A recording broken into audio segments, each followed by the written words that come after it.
미국에 있는 신학교를 부를 때 세미나리라고 부르기도 하고요. 그 다음에 대학교 안에 있으면 저는 디비니티 스쿨 이렇게 부릅니다.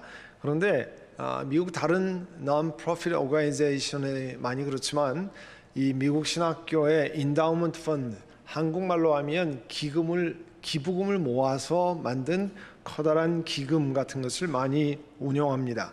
기독교인들과 교회들이 다음 세대 목회자들을 키우기 위해서 신학교에 그들의 유산이나 헌금을 사실 오랫동안 들여왔습니다. 굉장히 귀한 일이죠. 그것 때문에 미국 교회가 지금까지 왕성해 왔잖아요. 미국 신학교 역사들이 200년, 150년, 200명이 다 이렇게 되기 때문에 어떤 신학교는 기금을 많이 받아서 큰 인다우먼트 펀드를 운영하는 신학교들이 있습니다. 이 기금을 투자해서 얻은 수익으로 신학교 운영비로 사용하고 패컬티, 교수들의 사례비 혹은 건물을 유지하고 학생들의 장학금으로 사용합니다. 제가 우리 교회 담임 목사가 되기 직전에 우리 교회 5개월 동안 임시 설교 목사로 하신 분이 제 한국의 신학교에 스승 되시는 장로의 신학대학의 총장을 하셨던 서정훈 목사님입니다. 이분은 인도네시아 선교사를 다녀오고 또 선교신학자, 미시올로지 교수로 그렇게 섬겼던 분입니다. 이분이 장로의 신학대학교 총장을 8년 동안 하면서 최근에 8년 한 분이 아무도 없는데 그것만 8년을 하셨는데 워낙 인품이 뛰어나시고 또 귀한 사역을 하셨기 때문에 많은 교회에서 또 많은 개인들이 장로의 신학대학에 그런 헌금을 많이 보냈습니다. 건물을 짓기도 하고 장학금을 만들기도 하고 교수를 채용하기도 하고 그런 귀한 일이 계속 일어났습니다. 근데 이제 8년이 거의 끝나고 은퇴하실 때가 되니까 직원들이 그렇게 얘기했다는 거예요. 총장님, 총장님이 서정훈 목사님이신데요. 서 총장님, 총장님이 은퇴하시기 전에 학교 발전을 위해서 인다우먼트 펀드를 좀 만들어서 이제 총장님 은퇴하신 다음에 경제적으로 학교가 어렵지 않도록 그렇게 좀 해주시면 참 좋겠습니다. 그때 서정훈 목사님이 직원들에게 이렇게 말씀하셨다고 그래요. 저한테 그런 말씀을 직접 하셨으니까 제가 들었는데요. 그런 것은 없는 것이 좋습니다. 왜냐하면 그래야 신학교가 더욱더 하나님께 기도하고 지역 교회와의 협력을 귀하게 여기게 됩니다. 하나님을 의지하고 지역 교회와 긴밀히 협력하면 신학교에게 필요한 기금을 하나님께서 공급하실 것입니다. 이렇게 말씀하셨다는 거예요. 기금을 만들어 놓고 넉넉히 쌓아놓고 쓰면 좋아 보이지만 실제로 그렇지 않다는 거죠. 신학교 교수들도 신학교 직원들도 하나님께 엎드리고 하나님을 의지하는 그런 훈련을 해야 한다는 말씀이셨습니다. 근데 제가 미국의 신학교를 이제 몇 군데 다녔으니까 실제로 그런 일이 벌어지고 있다는 것을 제가 알게 됐습니다. PCUS의 신학교들도 인다우먼트 펀드들이 있는 데가 꽤 있어요. 그래서 돈이 학교에 인다우먼트 펀드가 많이 있으니까 지역교회 보수적인 목소리 그런 거 신경 쓰지 않습니다. 신학교 교수들의 자유적인 성향, 학문의 자유라고 옹호하고 굽히질 않습니다. 교회가 지원하지 않아도 돈이 있으니까 성경 중심적인 지역 교회들의 목소리에 그렇게 중요하게 생각지 않았어요. 그래서 그들이 성경의 가르침에 어긋나는 것을 학문의 자유라고 가르치고 결국 비블리컬 오토리티라고 하는 가장 중요한 성경의 권위에 관해서 흔들리는 가르침을 전하고 또 예수 그리스도 한 분만이 유일한 우리 생명의 영원한 생명의 주인 되십니다. 이런 것 가르치지 않습니다. 잘 가르치지 않아요.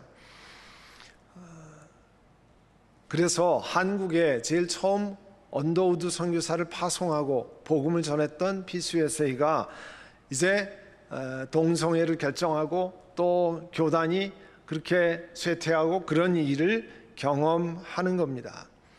재정은 있지만 영적으로는 하나님으로부터 멀어지는 겁니다. 사실 장기적으로 가면 그것도 재정의 고갈을 가져옵니다. 오늘 본문은 이집트를 떠나서 진퇴양난의 어려움을 통과하고 홍해를 하나님이 베푸신 기적으로 통과했잖아요. 그리고 광야에 와서 웰더니스에 와서 맞는 훈련을 받는 이야기를 전하고 있습니다. 과연 하나님께 의지한다고 하는 것이 무언가 하는 것을 경험하는 시간입니다.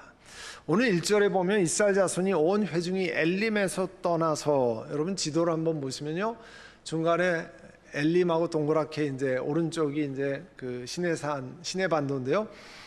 저 밑에 홍해 쪽에 시내산이 있고 중간에 네모 박스 안에 신광야라고 있잖아요. 광야 윌더니스, 거기쯤에서 오늘 본문이 쓰여진 일입니다. 그리고 시기를 말씀하고 있는데요, 둘째 달 보름이 되는 날이다. 제가 1부 2부 때는 잘못 얘기한 것 같은데요, 둘째 달 보름이면 첫째 달 14일에 6월절을 시작했으니까 그 다음에 이제 이집트에서 나왔잖아요. 그러니까 둘째 달 보름 정도 되면 이집트를 떠난 지 한 달, 그런 정도 되는 그런 시간이에요. 그때 2절에 보면 이스라엘 자손의 온 회중이 그 광야에서 모세와 아론을 원망했다고 그랬습니다. 이스라엘 백성, 이스라엘 자손의 온 회중, 그 얘기는 엄청나게 많은 그 백성들이 다 모세와 아론을 원망하고 컴플레인 했다는 거잖아요. 여러분, 우리가 코비드 바이러스를 경험했습니다만 영적인 바이러스도 무섭습니다. 특별히 불평, 원망, 이 컴플레인 바이러스도 전염성이 굉장히 강합니다. 이 contagious disease예요. 영적인 질병이에요. 누가 원망하고 불평하기 시작하면 금방 전염이 돼서 그거를 따라하는 경우가 많습니다. 사실은 우리 코비드 할 때 집안 식구들 다 걸렸는데 이 사람만 계속 안 걸린다, 그걸 우리가 슈퍼 이뮤니티를 가진 사람이다, 뭐 이렇게 얘기하잖아요. 우리가 그런 영적인 사람도 슈퍼 이뮤니티를 가져야 돼요. 어떻게 하냐면 불평이 다가올 때 나는 감사로 그것을 승화해서 그거를 내게서 끝이게 만드는 겁니다. 어떤 일이 생기면 하나님의 뜻을 찾는 것으로 인해서 더 이상 컴플레인하지 않도록 거기서 스탑 시키는 거예요. 그게 정말 영적인 슈퍼 이뮤니티를 가진 사람이죠. 다 컴플레인 하는데 내게 와서 그 원망과 불평이 딱 멈춰 서는 거예요. 3절에 보면 이스라엘 자손이 모세와 아론에게 항의했다고 그랬어요. 이집트 땅 거기에서 고기 까마 옆에 앉아서 배불리 음식 먹을 때가 좋았는데, 아니 그때 숫제 이스라엘 백성들, 아니 이집트의 백성들 장자가 다 죽을 때 우리도 같이 죽었으면 훨씬 나을 거를 아니 광야로 끌고 나와서 이렇게 죽게 만드냐고. 여러분, 이집트의 노예로 살았던 거 한번 생각해 보세요. 노예로 살았는데 얼만큼 배불리 고기국을 많이 먹었겠습니까? 그때가 그냥 좋았다고 상상하는 거죠. 지금 여기가 싫다는 것을 강조하기 위한 거 아니겠어요? 또 주님의 손에 넘겨져서 죽게 되었으면 딱 좋았을 거. 이거 막말을 하는 거잖아요. 네? 그냥 딱 죽어버렸으면 딱 좋겠다. 그게 뭐 진짜 죽겠다는 얘기입니까, 여러분? 그런 거야. 그만큼 힘들다 그런 것을 표현하는데 그렇게 표현하는 거죠. 여러분, 사망이라는 게 어떤 겁니까? 그리고 영원한 사망이 있다는 걸 생각하면 이렇게 함부로 얘기 못하는 거죠. 누가복음 16장에 부자와 거지 나사로의 비유가 있습니다. 부자는 죽어서 음부에 갔고 거지 나사로는 부자가 생각하긴 전혀 아니올시다인데 아브라함의 품 안에 낙원에 있습니다. 그때 그 비유에서는 뭐가 나옵니까? 그 음부에서 고통 중에 그 부자가 눈을 들어서 멀리 아브라함과 그 품에 있는 나사로를 보고, 저기 살아있는 내 형제 5명이 있는데 저희로 이 고통받는 것에 오지 않게 하옵소서, 심하게 고통받는 것 절대 오지 못하게 좀 어떻게 막아달라고 이야기하잖아요. 살다가 죽으면 끝나는 것이 아니라 영원한 사망이 있는데 그냥 죽어버리고 말지, 뭐 이런 이야기들을 이렇게 막 하고 있습니다. 이제 4절에 보시면 하나님께서 이야기를 듣고 모세에게 말씀하세요. 너희가 먹을 것을 하늘에서 빛처럼 내려줄 터인데 백성이 날마다 나가서 그날 먹을 것, 오늘 먹을 것, 그 다음날 또 먹을 것 나가서 거두어들이게 하라. 그래서 그들이 나의 지시를, 명령을 따르는지 따르지 않는지 시험하여 보겠다. 왜 하나님은 사람이 수고해서 얻는 양식이 아니라 하늘의 양식을 주신다고 할까? 왜 하늘의 양식, 하나님께서 주시는 특별한 양식을 주신다고 말씀하실까? 여러분, 신명기, 영어 Deuteronomy라고 하는 신명기는요, 그 뜻 자체가 두 번째 말씀이라 그런 뜻이에요. 또 신자, 말씀명자. 오늘 읽은 출애굽기 16장에 비하면 한 40년 후에 이야기하는 겁니다. 그 40년 후에 신명기, 가나안 땅에 들어가기 전에 모압이라고 하는 광야에서 뒤돌아보면서 하나님이 모세를 통해서 40년 전에 출애굽에 일어났던 여러 가지 사건을 지금 해석하고 있어요. 설명하고 있어요. 그게 무슨 뜻인 줄 아냐? 이렇게 설명하고 있습니다. 신명기 8장 2절에 보면 여러분들을 하나님이 어떻게 인도하신지 잘 기억하십시오. 오랫동안 광야에 머문 것은 당신들을 단련시키고 시험하려고 하는 겁니다. 그래서 정말 계명을 지키는지 안 지키는지 당신들의 속마음을 알아보려고 하는 겁니다. 우리가 그런 얘기 하잖아요. 네? 형편이 어려워지면 그가 누구인지, who she is, who he is, 누군지를 알 수 있다는 거 아니에요. 좋을 때는 다 좋죠. 그러나 어려울 때, 힘들 때 그가 누군지를 자기도 모르게 드러낸다는 거 아니에요. 그래서 광야에서 오랫동안 머물면서 정말 하나님의 계명을 지키려는지 지키지 않으려는지 알게 한다. 그 마음속을 알아본다 그랬습니다. 그리고 신명기 8장 3절에 보면 하나님께서 당신들을 낮추시고 굶기시다가, 그냥 굶다가 아니에요. 굶기시다가. 그 얘기는 뭐예요? 하나님이 먹을 거 안 주셨다는 얘기예요. 굶기셨다는 얘기예요. 자, 엄마가 아이들에게 밥 안 주는 건 미워서 안 주겠습니까? 이유가 있어서 안 주는 거야. 너 오늘 저녁 없어. 왜 그렇습니까? 이유가 있는 거 아니에요. 왜 수많은 백성들을 굶기십니까? 굶기신 다음에 만나를 먹이셨는데 그는 사람이 먹는 것으로만 사는 게 아니라 하나님의 입에서 나오는 말씀을 따라서 산다고 하는, 사람들이 경험하지 못한 것들을 경험하게 하려고 하는 거예요. 특별한 하나님의 뜻이 있다는 거죠. 그래서 밥 못 먹게 했다는 거예요. 굶게 했다는 겁니다. 배고프게 했다는 겁니다. 그리고 그들이, 이스라엘 백성들이 내 지시를 잘 따르는지 안 따르는지 시험해 보겠다 했습니다. 여러분, 하나님 말씀을 순종할 때 기적이 일어나는 겁니다. 하나님 말씀을 순종할 때 놀라운 역사가 일어나는 거예요. 여러분, 요단강이 나중에 이제 그 출애굽기 다 끝나고 민수기 뭐 이렇게 가면 이제 나중에 여호수아하면 요단강을 건너가는데요. 요단강이 먼저 쫙 갈라진 게 아니에요. 모든 물이 딱 선 게 아니었습니다. 어떻게 하냐면 제사장들이 법궤를 메고 하나님 말씀을 메고 물을 자박자박 걸어 들어갈 때 그때 갈라졌어요. 다 갈라진 데 들어간 게 아닙니다. 지금은 물이 흐르고 있는데 물을 밟고 들어갈 때 하나님 말씀을 순종하고 어려운 길이지만 그 길을 갈 때 하나님의 역사가 일어나는 겁니다. 그 전에도 말씀드렸습니다만 엘리야가 까마귀를 통해서 배고픔을 면하고 그 가난하고 어려운 사렙다 과부를 통해서 배고픔을 면했습니다. 열왕기상 17장 5절 6절에 보면 까마귀들이 아침에도 빵 고기, 저녁에도 빵 고기 갖다 주었어요. 그런데 그 일이 어떻게 일어났냐 하면 엘리야에게 하나님께서 말씀하셨어요. 그 말씀에 순종할 때 그런 일이 일어난 겁니다. 거기에서 먹을 게 다 떨어지자 사렙다라고 하는 저 북서쪽의 먼 지역으로 이동을 해야 됐어요. 하나님 말씀에 의하면. 그리고 거기 가서는 가난하고 힘든 그 사람에게 도움을 받아야 됐습니다. 하나님의 말씀이 있었어요. 엘리야가 곧 일어나서 사르밧으로 갔다 그랬거든요. 그러니까 하나님 말씀에 순종할 때 기적이 일어나는 겁니다. 하나님 말씀에 순종할 때 막혔던 길이 열리기 시작하는 겁니다. 아멘. 하나님의 말씀에 순종할 때 그전에는 보이지 않던 길이 보이기 시작하는 거예요.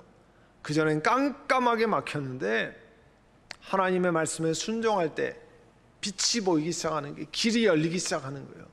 여러분, 그게 하나님이 역사하시는 걸 체험하는 일이에요.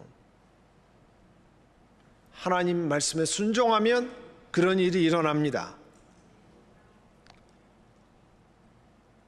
7절의 말씀에 보면요, 당신들이 우리를 보고 원망하는 것이 아니라, 모세가 백성들에게 이야기했습니다.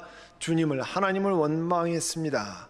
주님께서 당신들이 원망하는 소리를 들으셨습니다. 그런데 아침이 되면 당신들이 주님의 영광을 보게 될 것입니다.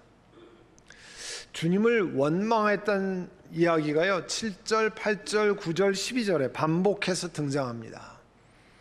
우리를 보고, 이제 모세와 아론을 향해서 원망했어요. 그런데 모세가 우리를 두고 당신들이 원망한 거, 우리를 두고 원망한 게 아닙니다. 7절, 8절, 9절, 12절에 하나님 앞에 원망한 겁니다. 이렇게 이야기했어요. 8절 보세요. 모세가 이런 얘기했습니다. 주님께서 저녁에는 당신들에게 먹일 고기를 주시고 아침에는 배불리 먹을 빵을 주실 것입니다. 주님께서 당신들이 주님을 원망하는 소리를 들으셨습니다. 근데 우리에게 하는 게 아니라 하나님께 하는 것입니다. 모세가 명확하게 지적하고 있어요.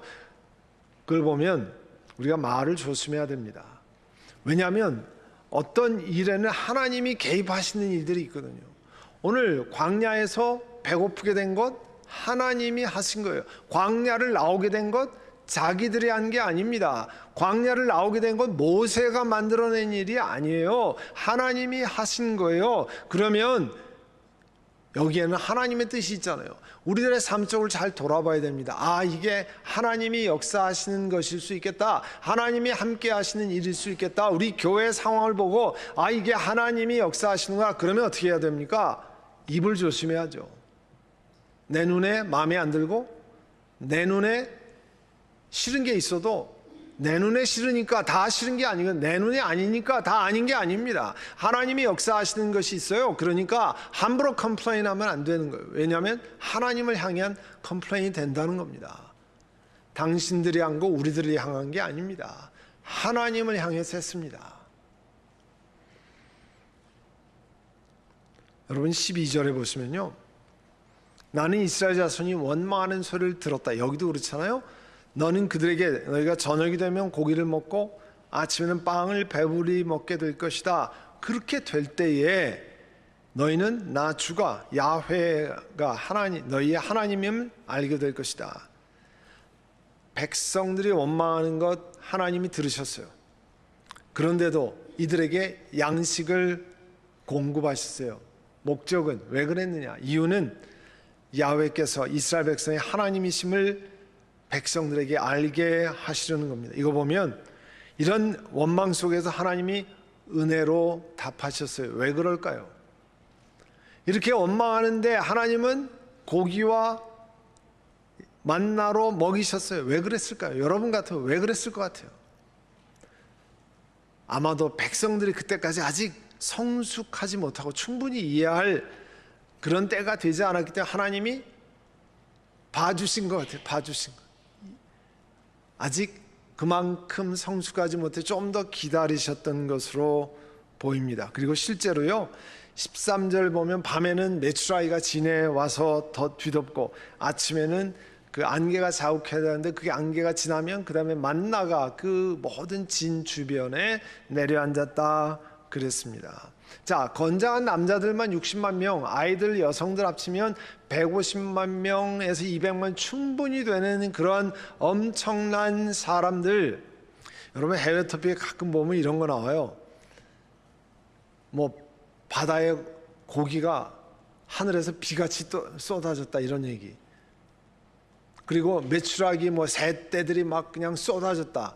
그건요, 바다에 고기들이 뭐 이렇게 토네이도 같은 홀윈드 같은 것이 쫙 빨아 올려가서 좀 이동하는 곳에 내려 붙는 경우가 있고 바람 때문에 그 새떼들이 떨어지는 경우가 있어요. 그건 가끔씩 한 번이죠. 여기는 뭡니까? 매일 40년 동안 이런 일이 있었다는 거예요. 이건 하나님이 기적으로 하지 않으면 자연적인 현상으로는 일어날 수 없는 일입니다. 그거를 말씀하고 있는 거예요. 그래서 16장 14절 보면 안개가 싹 아침에 거치고 나니까 광야 지면에 서리 같은 것이 쫙 내려앉았다 그래요. 쌀아기 같은 것이. 이스라엘 자손이 그걸 보고 이게 뭐야? What's this? What is this? 이런 것을 물었어요.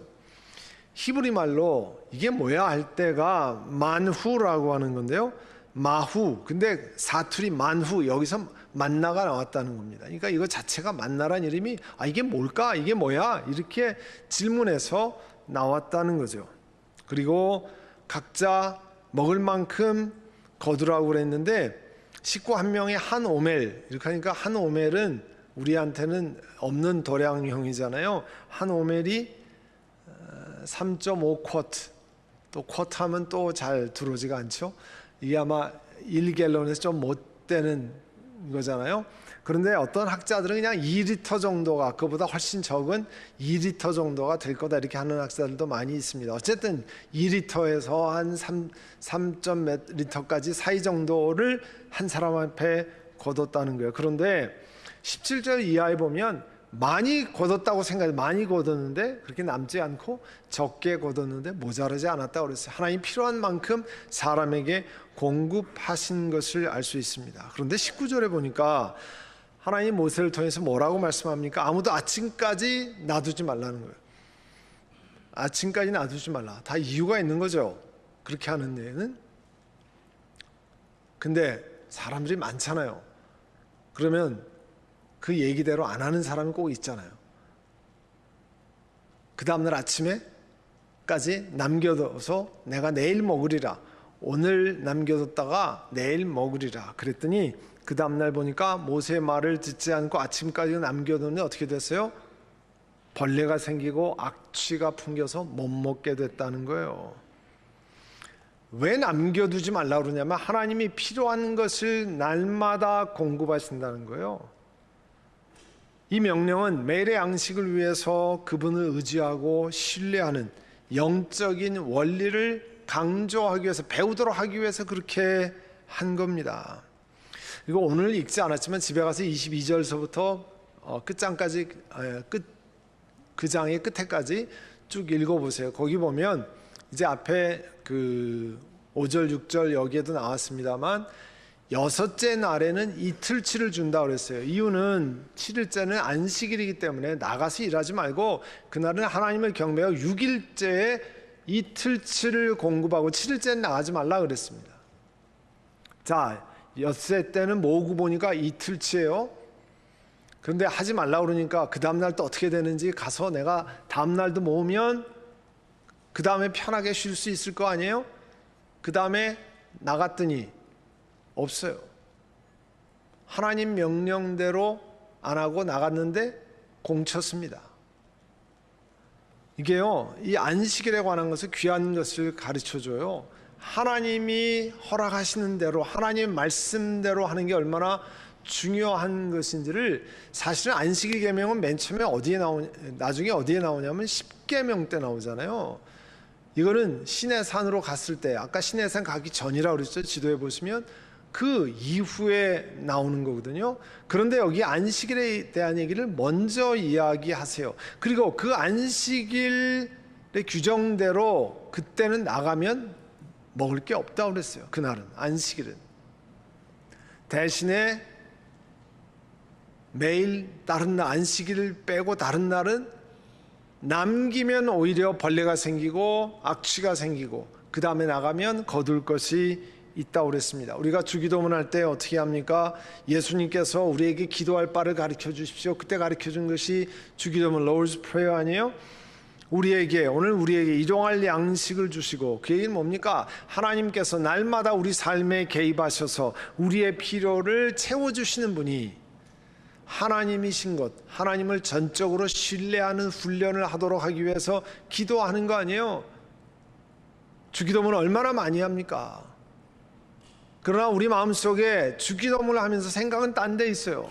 날마다 공급하신 하나님을 신뢰하는 게 아니라 한 번 왕창 내가 수고하지 않아도 알아서 돌아가도록 어떻게 해주시면 좋겠습니다. 그러나 예수님이 가르쳐 주는 건 날마다 공급하시는 그 신실하신 하나님을 의지하라는 거죠. 오늘 이스라엘 백성들이 광야에 나가서 한 달 만에 또 다른 어려움을 만났습니다. 그때 우리를 죽여줬으면 좋았을 텐데, 우리를 그냥 노예로 고깃가마 옆에 놔뒀으면 좋았을 텐데, 그렇게 할 게 아니라 하나님, 우리가 먹을 것이 없습니다. 전능하신 하나님께서, 우리를 이집트에서 빼내신 그 하나님께서 우리를 인도해 주시기를 원합니다. 우리에게 공급해 주시기를 원합니다. 그렇게 기도해야죠. 그렇게 아뢰야지 맞지 않습니까? 그런 것을 의지하고 하나님이 광야를 통해서 날마다 만나와 메추라기를 공급하시는 그 하나님께서 우리의 하나님이 되시는 그런 훈련을 경험하도록 하시는 겁니다. 하나님이 모든 공급의 근원이심을 깨닫게 하는 거예요. 사랑하는 성도 여러분, 날마다 먹고 사는 것 중요하죠. 인생에게 대단히 중요한 일입니다. 그런데 이 광야에서 만나의 사건을 예수님이 오셔서 요한복음 6장에 이거를 또 다른 해석을 주십니다. 요한복음 6장 48절에 나는 하늘에서 내려온 살아있는 빵이다. 사람들이 이렇게 빵을 중요하게 여기는데 나는 living bread, 살아있는 빵이라 그러겠습니다. 너희 조상은 광야에서 만나를 먹어서 다 죽었는데 나는 생명의 빵이다. Life giving bread라는 거예요. 하늘에서 내려오는 빵은 이러하니 누구도 이것을 먹지 않으면 죽는데 나는 하늘에서 내려온 살아있는 빵이다. 이 빵을 먹는 사람, 나를 먹는 사람은 누구나 영원히 살 것이다 그랬어요. 그 말은 무슨 말입니까?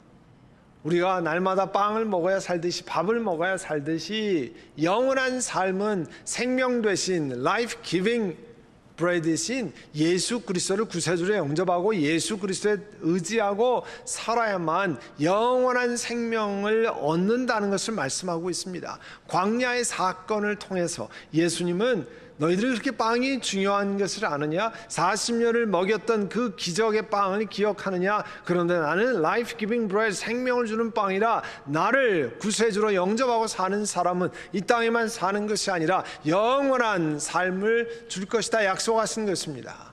오늘 이 광야의 만나 공급 사건을 대하면서 우리가 날마다 의뢰할 분은 하나님이시고, 그리고 우리에게 영원한 삶을 주실 분은 예수 그리스도이신 것을 선언하고 믿고 나아가는 여러분 되시기를 간절히 바랍니다.